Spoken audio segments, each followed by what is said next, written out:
Frenkie de Jong has confirmed that his contract extension with Barcelona is imminent, bringing to a close a drawn-out renewal process that has stretched over several months.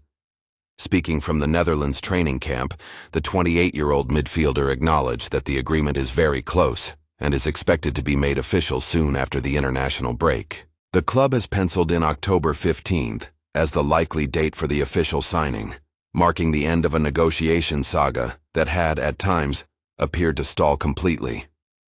As I always say, I'm going to renew my contract with Barcelona. We are very close, de Jong told reporters. When there is real news, you'll find out. For now, I can't say more. De Jong's current deal runs until June 2026, but the new contract is expected to extend his stay by 3 additional seasons. The renewed agreement reportedly includes a revised wage structure, slightly lower on average than his current terms, but balanced by the deferred payment still owed from the COVID-19 pandemic years. For Barcelona, securing de Jong's future is a crucial step in stabilizing the core of their midfield.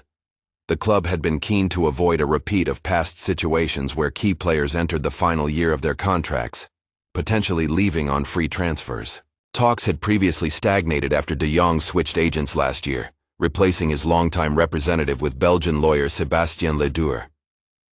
The change temporarily slowed progress, but discussions have since accelerated under the guidance of sporting director Deco, who has met multiple times with Ledoux in recent weeks. Now, all that remains is the formality of the signature.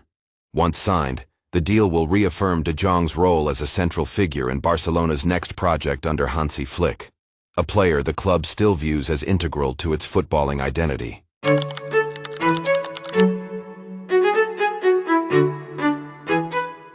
At 35, Wojciech Szczęsny has lived nearly every experience football can offer: title races, Champions League nights, the weight of expectation at Europe's biggest clubs. Now, the Polish goalkeeper is channeling that experience into a new role at Barcelona, mentoring Joan Garcia, the 23-year-old from Salent, widely viewed as the club's next long-term number one. "It's exactly what Buffon did for me," Szczęsny tells Mundo Deportivo in an exclusive interview. "He was my idol growing up, and when I trained with him, I learned how to behave on and off the pitch, how to lead by example. There was never competition between us and only mutual support. That's what I want to give Joan." Szczęsny admits he has accepted his place in the hierarchy without resentment, even after a strong season that saw him play a pivotal role in the club's success. "I know my role this season," he says. "My biggest achievement will be if Joan has a great, successful year. I'm not here to compete with him. I'm here to help him find the best version of himself." Injury has recently sidelined Garcia, but Szczęsny hopes to see him return soon. "I'd rather not be seen on the pitch right now because that would mean Joan is back," he jokes, smiling. "Of course, I love to play. Every player does.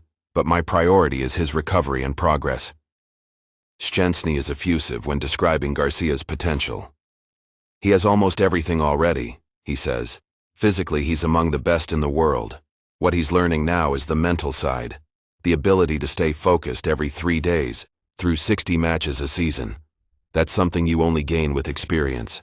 The veteran goalkeeper also emphasizes calmness as an essential trait. "At a club like Barcelona, there's always pressure," he notes, "but a great goalkeeper must stay composed. That's one of Joan's biggest strengths. He's intelligent and very calm. My job is to make sure he stays that way." The parallels to Szczęsny's time under Gianluigi Buffon at Juventus are clear. "When I had Gigi beside me, there was no rivalry, just respect," he reflects. "I learned more from observing him than from anyone else. So now, I feel it's my responsibility to pass something similar to Joan. Maybe he won't learn as much from me as I did from Buffon," he laughs, "but the process is the same." For Szczęsny, the 2025-26 campaign isn't about minutes played or clean sheets kept. It's about leaving a legacy within the dressing room. "I'm proud of my career," he says. "Now it's about giving back, helping someone else take that next step." It's a rare kind of humility in a profession driven by competition.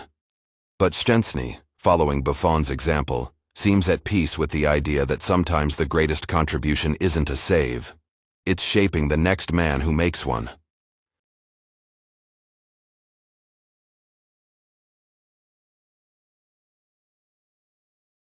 Now the rival watch. Real Madrid were left holding their breath once again on Friday night after Kylian Mbappé appeared to aggravate his right ankle injury during France's 3-0 win over Azerbaijan in Paris. The 26-year-old forward limped off in the closing minutes after taking a knock to the same ankle that has troubled him since last weekend's La Liga fixture against Villarreal. France manager Didier Deschamps sought to calm concerns post-match, telling L'Équipe that Mbappé had received another blow to the right ankle. It's still sensitive, less than earlier in the week, but that's what happens when you take another hit in an area that's already sore. We'll review it and have medical updates soon.